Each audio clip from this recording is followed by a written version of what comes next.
Before we begin, please like, follow, and subscribe for more haunted history. Now, in the heart of Washington, D.C., behind iron gates, guarded lawns, and white stone walls, stands the most famous residence in America.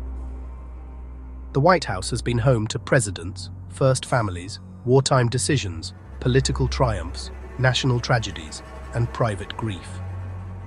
But for more than a century, some have claimed that not every resident has left. Among the many ghost stories attached to the White House, one name rises above the rest. Abraham Lincoln, the 16th President of the United States, the man who guided the country through its bloodiest war, the man who signed the Emancipation Proclamation, the man who walked the halls of the White House under the crushing weight of a divided nation. And according to presidents, prime ministers, first ladies, staff members, and guests, Abraham Lincoln may still be walking those halls today. This is not just a story about a ghost. It is a story about grief, war, memory, and the strange way some figures become too powerful to ever fully disappear. To understand why Lincoln's ghost became one of the most enduring legends in American history, we have to begin long before the sightings. We have to return to a time when the White House was not simply a symbol of power. It was a house under siege. Abraham Lincoln entered the presidency in 1861 as the United States was breaking apart. By the time he arrived in Washington, several southern states had already seceded. The country was no longer debating whether it might fracture. It already had. Lincoln inherited a nation standing on the edge of catastrophe. The White House, today seen as a secure and almost untouchable building, was then far more exposed. Washington itself felt vulnerable. Enemy territory was not distant.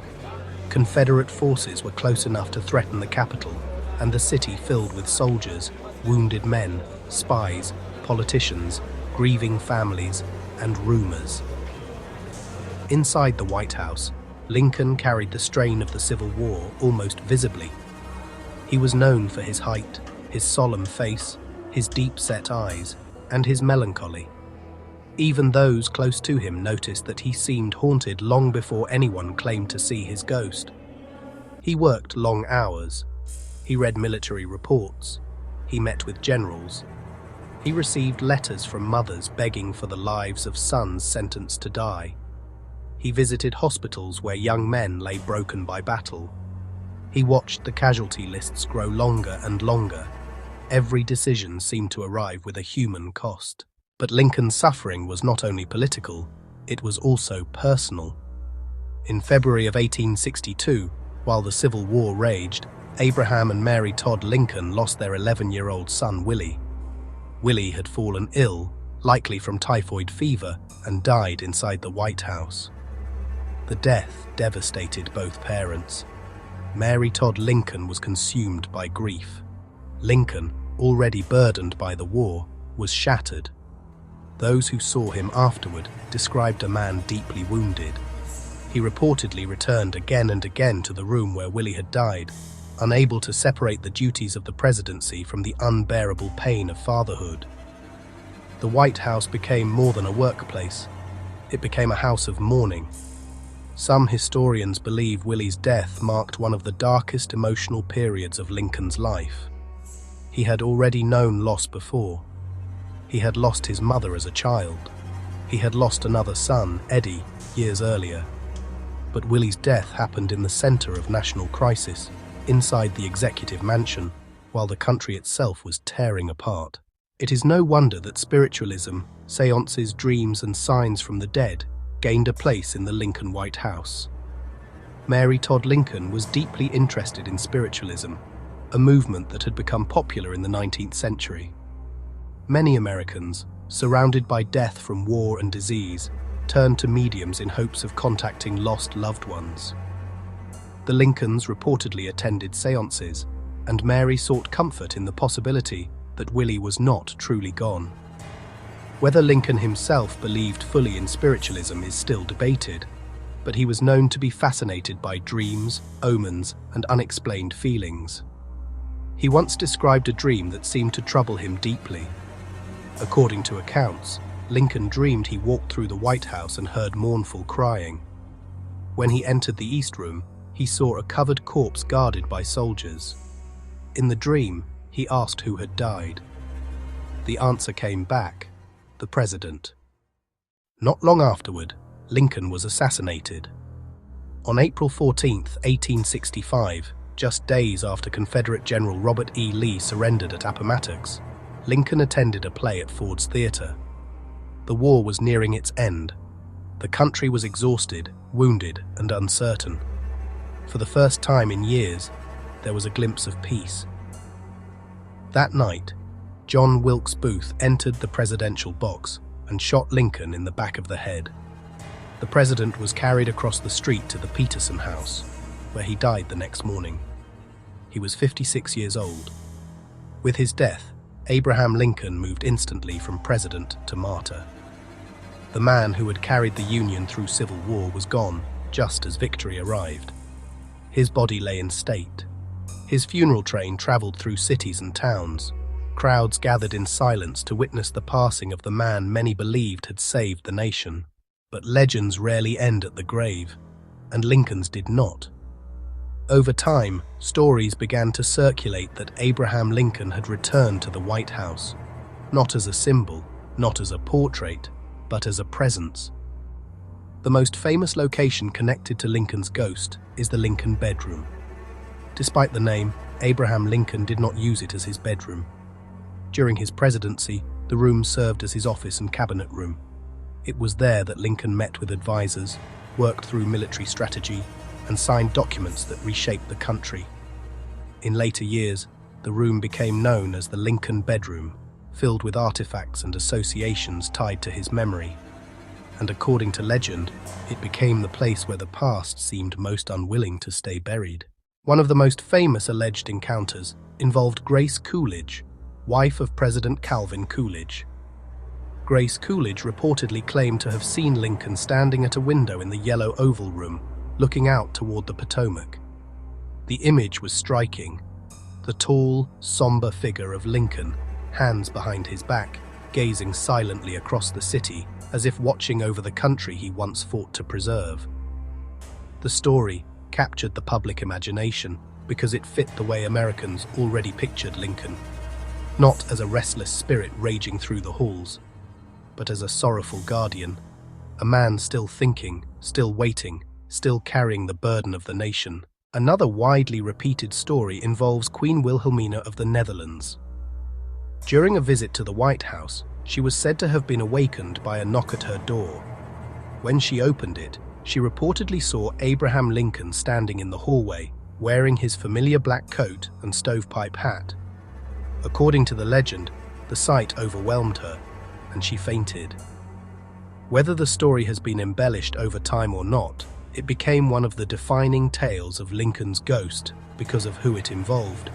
Not a tourist, not a random guest, but a foreign monarch staying inside the most powerful house in America. Then there is the story of Winston Churchill. The British Prime Minister reportedly encountered Lincoln's ghost during one of his stays at the White House. As the story goes, Churchill had just taken a bath and walked into the bedroom, only to find Lincoln standing near the fireplace. Churchill, known for his wit even in tense moments, is said to have addressed the apparition with humor before Lincoln vanished. This story is one of the most famous Lincoln ghost legends, partly because of its dramatic setting, and partly because Churchill himself was another wartime leader.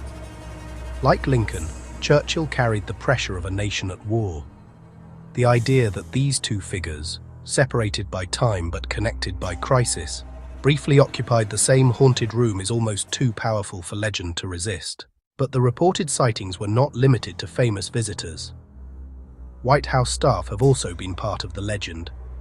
Some claim to feel a presence near Lincoln-associated rooms. Others spoke of footsteps, unexplained knocks, or the sensation of being watched. There were stories of lights, shadows, and sudden coldness. Stories that passed quietly from one generation of staff to the next. In any old house, sounds can be explained. Floors settle, pipes knock, air shifts, buildings breathe in their own way. But the White House is not just any old house. Every room is layered with meaning. Every hallway has carried presidents, generals, mourners, protesters, servants, children, and guards. When a place becomes that charged with history, every unexplained noise can feel like a message. And Lincoln, more than any other president, seems to belong to that atmosphere.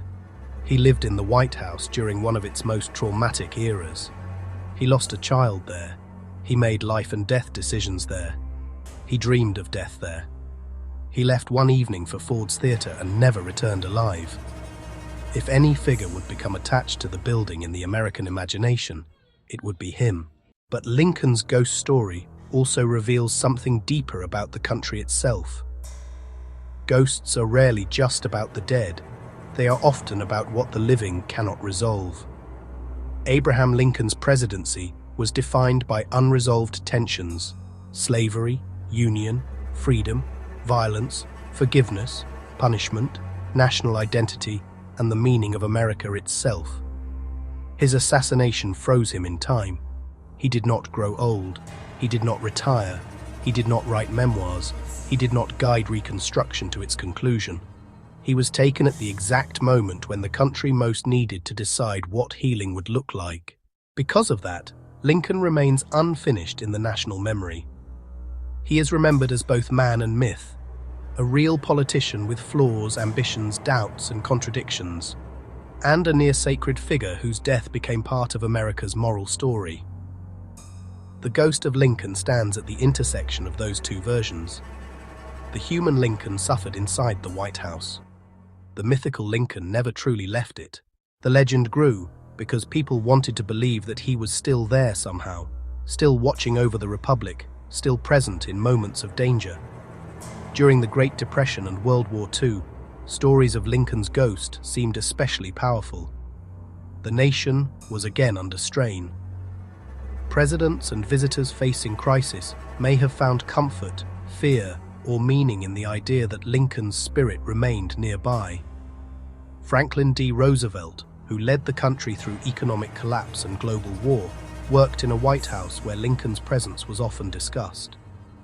Eleanor Roosevelt reportedly used the Lincoln bedroom as a study and was said to have felt a presence there, though she did not claim to see him directly in the most dramatic sense. Even without a clear apparition, the feeling mattered. The Lincoln bedroom was not just a room, it was a chamber of memory, a place where the pressure of history seemed to gather. There is a reason ghost stories often attach themselves to bedrooms, staircases, windows, and doorways. These are thresholds, places between waking and dreaming, between public life and private fear, between one room and the next, between the living world and whatever might lie beyond it. Lincoln's ghost is often described near windows, fireplaces, doorways, and bedrooms. He appears as if in thought, not violence. He does not chase. He does not scream. He does not demand. He simply appears. And then he is gone. That silence is part of what makes the legend so enduring. A silent ghost invites interpretation. Was he warning someone? Was he grieving? Was he reliving the war? Was he waiting for the nation to become what he hoped it could be? Or were witnesses seeing not a spirit, but the immense psychological weight of the place itself? The White House is a machine of stress. Those who live and work there operate under pressure most people cannot imagine. Sleep is interrupted. Decisions are constant. Every crisis enters through those doors. In such an environment, history is not abstract. It is present. A guest sleeping in the Lincoln bedroom already knows where they are. They know the stories. They know the name. They know that Lincoln once worked there, worried there, aged there, and suffered there. In the middle of the night, the mind can transform memory into presence. A shadow becomes a figure. A knock becomes a summons. A cold room becomes a haunting. But even if every sighting could be explained, the legend would still matter. Because the ghost of Abraham Lincoln is one of the clearest examples of how history becomes folklore. The story has survived not because it is the most terrifying ghost tale, but because it is one of the most meaningful. Lincoln's ghost does not represent simple fear. It represents unfinished business. The Civil War ended, but its consequences did not. Slavery was abolished, but racial injustice continued. The Union survived, but the wounds of division remained. Lincoln died, but the questions of his era kept returning in new forms. So perhaps the idea of Lincoln haunting the White House is not only about a dead president walking through old rooms. Perhaps it is about a nation haunted by the cost of its own survival. Every generation has looked back at Lincoln and found something different. To some, he is the savior of the Union. To others, the great emancipator. To others, a complicated leader shaped by political necessity and moral growth. To many, he is a symbol of endurance in the face of national collapse. And in ghost stories, symbols often take human shape. A tall man in black, a pale face in a doorway, a figure at the window, a president who cannot sleep. The most chilling part of the Lincoln ghost legend is not that he appears, it is where he appears, inside the White House, the one building where America's past, present, and future constantly collide. Every president who enters that house inherits more than power. They inherit ghosts, not only supernatural ones, but political, moral, and historical ghosts. The ghosts of decisions made and avoided. The ghosts of wars declared and ended. The ghosts of people freed, people lost, and people forgotten. Lincoln may be the only one said to physically walk the halls, but he is far from the only presence inside them. That may be why his ghost story feels believable even to those who do not believe in ghosts. Because Lincoln has never really left American life. His words are carved into monuments. His face is printed on currency. His image watches from school walls, courtrooms, museums, and memorials. His speeches are repeated in moments of crisis. His death is retold as national tragedy, and his presidency remains one of the measuring sticks by which all later presidents are judged. To say Lincoln haunts the White House is, in some sense, undeniable. The only question is whether the haunting has footsteps. There are those who insist the sightings are real. They point to the number of witnesses, the stature of those witnesses, and the consistency of the reports. They argue that something about Lincoln's suffering, his violent death, and his connection to the White House may have left an imprint, a recording in the architecture, a memory that sometimes replays, a spirit still tied to the place where his greatest burdens were carried. Skeptics see something else. They see legend-making. They see stories repeated, polished, dramatized, and passed down until they become part of the building's identity.